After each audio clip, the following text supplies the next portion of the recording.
Hey, hello, welcome back. How are you doing today? Good to see you. Always a pleasure, etc., etc.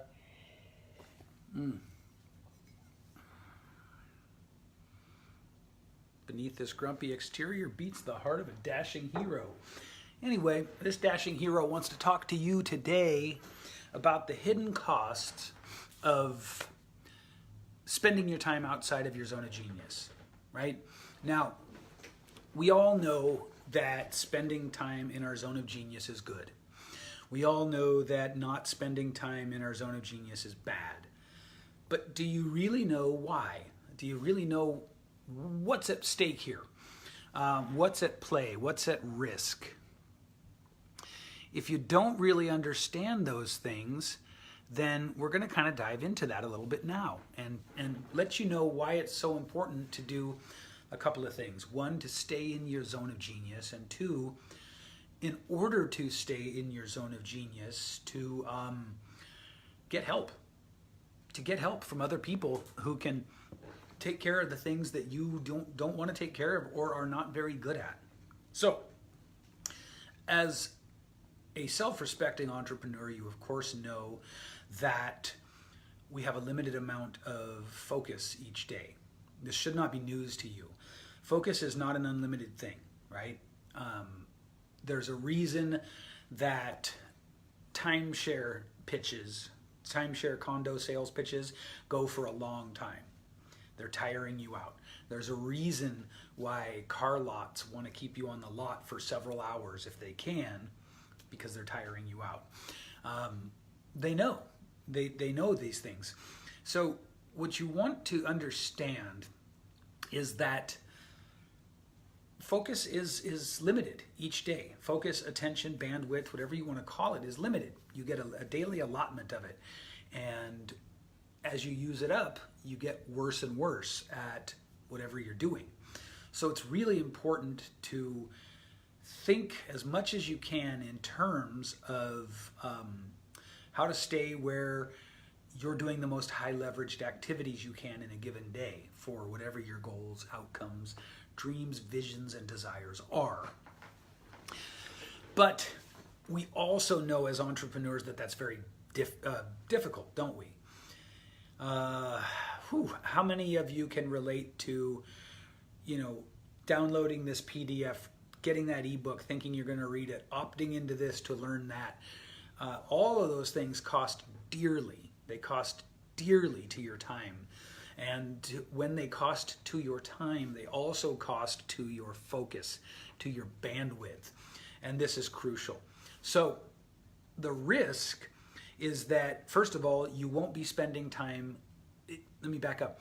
If you are not guarding your time carefully and putting it where it's the most effective, then out of the time that you do spend working, less and less of it will be effective. Will be, for instance, dollar generating for you, or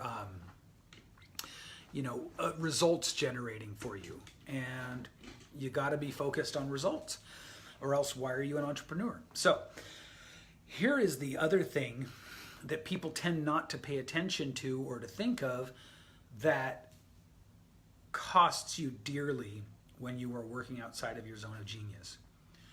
The more time you can spend in the place where you're the best, the better your thinking and ideas become.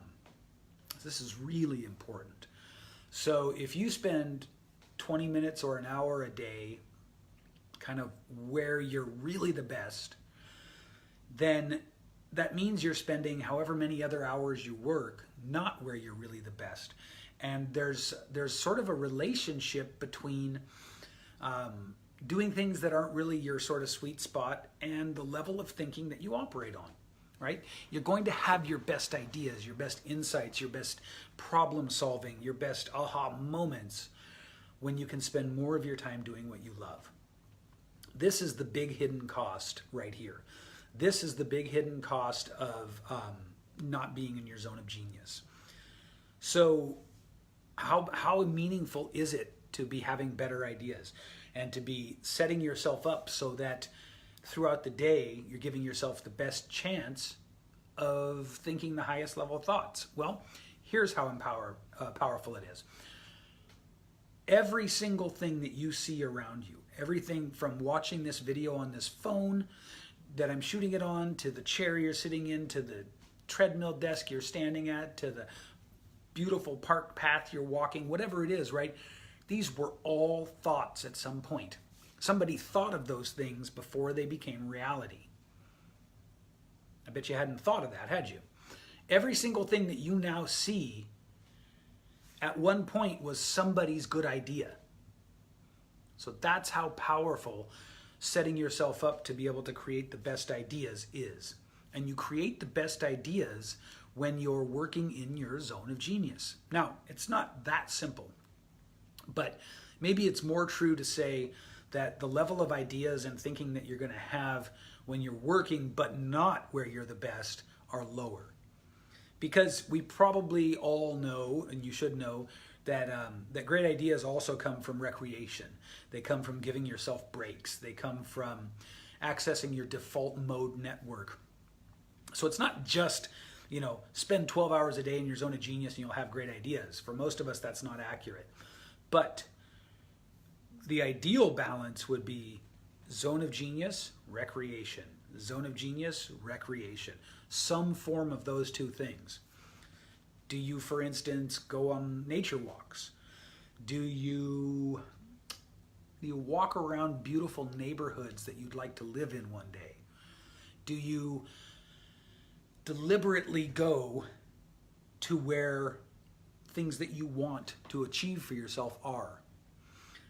One coach that I kind of like, I heard him say that he would set aside one day a week to go work in the nicest hotels in the city he was in because it inspired him. He would deliberately go and test drive new cars that he couldn't afford yet because it inspired him. This kind of thing, right? So you want to balance between working in your zone of genius, which percolates good thinking, and recreating, and also putting yourself in environments that stimulate you, that get you excited, that motivate you. So it's not 100% accurate to say that just working in your zone of genius will create better thinking, but it is accurate to say that to the extent that you are out of that, again, so-called zone of genius, the quality of your thinking decreases. And remember, again, as I said in the beginning, you're working against a limited amount of focus each day anyway. So that's food for thought for you on this live stream. I want you to remember that there's somebody who will do the tasks that you do but don't love. There's somebody who will do all of them, right? And since every broadcast should end with some sort of a call to action, I want you to know that if speaking and growing your brand and your business through public speaking is part of what you want to do, I want you to understand that me and my company are here to take all of the grunt work of speaking off of your plate for you. So all you have to do is stay in your zone of genius while we deliver you speaking gigs. If you'd like to know more about that, of course, you can reach out to me. But that's it for this live stream.